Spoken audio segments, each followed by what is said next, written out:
Uma outra pergunta aqui também muito interessante, muito polêmica. A amamentação em livre demanda pode continuar depois da introdução alimentar? Existe muita discordância em relação a esse tema.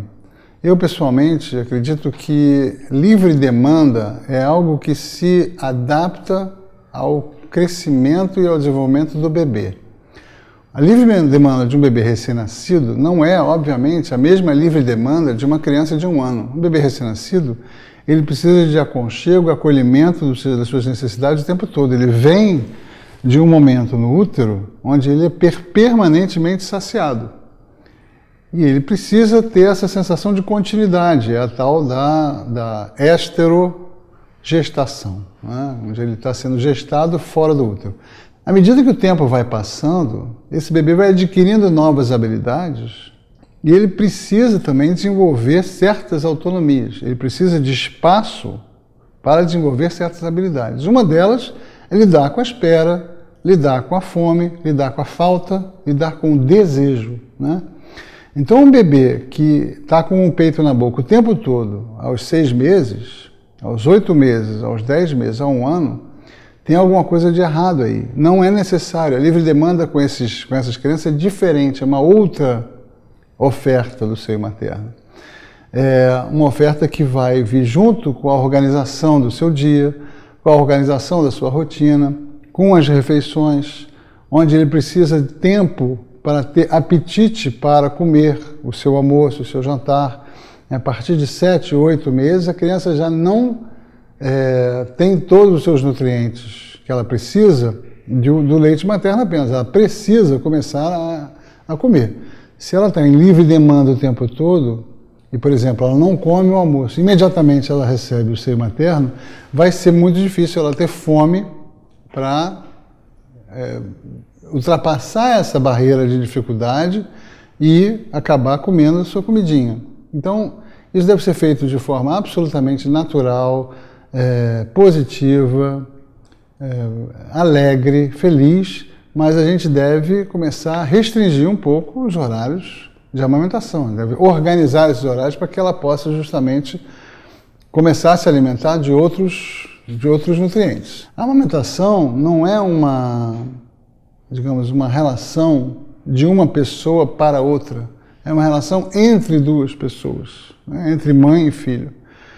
Nesse sentido, a mãe também tem direito à vida, também tem direito a momentos de individualidade, e ela não pode estar completamente à disposição do seu bebê o tempo todo, né? Isso acontece quando ele é recém-nascido.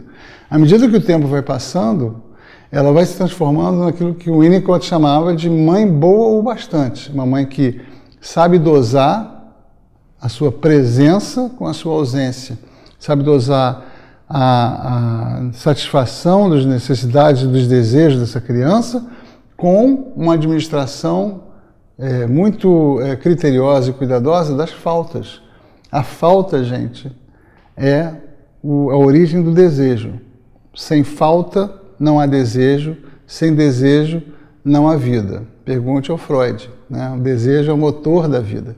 Então, uma criança que não é desejante porque ela está completamente suprida o tempo todo de todas as suas faltas, ela vai ser uma criança talvez até com problemas psicológicos, uma criança deprimida, uma criança com dificuldade de lidar também com a frustração, com a espera, né? Então, essa livre demanda é muito criteriosa e ela é muito relativa. Ela não pode ser a mesma num bebê de 1 ano do que no recém-nascido. Nesse sentido, né, a relação entre mãe e bebê, ela pode ser mediada por outras pessoas, né? A mãe, ela traz para o bebê muita lembrança do seio. Então, muitas vezes a refeição, o início da alimentação sólida, o almoço, a frutinha, o jantar, às vezes é melhor ser dada por um outro cuidador, especialmente o pai, uma avó, um avô, né, que possam ajudar nessa hora. À noite, a mesma coisa. O desmame noturno, ele tem a ver com essa disponibilidade absoluta da mãe. Eu acho que a gente deve tentar atender as necessidades da criança durante a noite também, mas uma coisa é um bebê de 1 mês, outra coisa é o bebê de 1 ano. O bebê de 1 ano não precisa mamar de hora em hora. Então a gente se remete ali aos vídeos de rotina do sono, dos rituais de sono, para ajudar uma criança a dormir.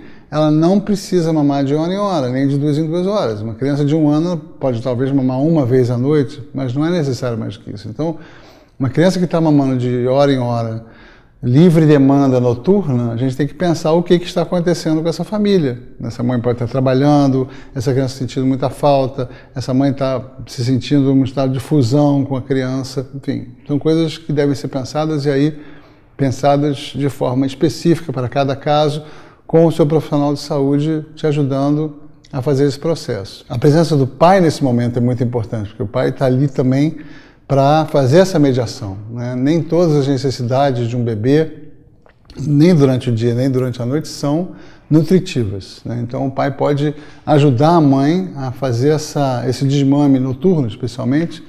Nesse sentido, a presença dele é muito importante. E aí tem toda essa questão difícil, né? Estamos todos cansados, estamos todos tendo que trabalhar no dia seguinte, mas é um esforço necessário no momento onde as dinâmicas familiares mudam muito. É importante a gente pensar que uma mãe, a partir de um certo momento, ela tem que se apresentar ao bebê de uma forma mais ampla. Ela não pode ser só o peito, né? Você vê em algumas situações crianças que só veem o peito na mãe, elas não conseguem ultrapassar o seio materno. E essa mãe é muito mais do que um seio. Essa mãe, ela é quem brinca, quem conversa, quem ensina, quem educa, quem mostra o mundo, quem passeia, quem dá outros alimentos, enfim, ela é muito mais do que o seio materno. E às vezes a gente precisa que essa criança seja ajudada a conseguir enxergar essa mãe maior e que essa mãe possa se ver também como algo muito maior do que o seio. E nesse caso, justamente, o pai pode fazer essa mediação de uma forma bem bacana. Esse é o Criar e Crescer, um canal para você acompanhar novidades, dicas, informações e reflexões sobre maternidade, paternidade e infância. Se inscreve aqui que você vai receber atualizações